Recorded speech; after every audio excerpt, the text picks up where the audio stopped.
Lohesta valmistat keväisiä alkuruokia. Yllättävä ja herkullinen tapa on graavata sokerilla ja suolalla.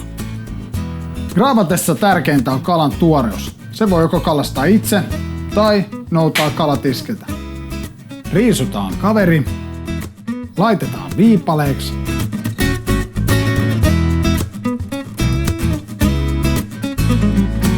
Puolen tunnin graavaamisen jälkeen kuivaamme kalasta ylimääräisen nesteen pois. Ja sitten kyytipojaksi loput raaka-aineet ja mausteet.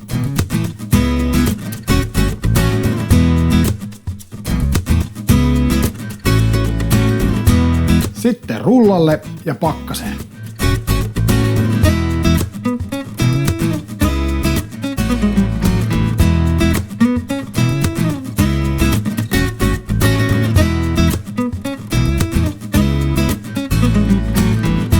Viimeinen silaus ja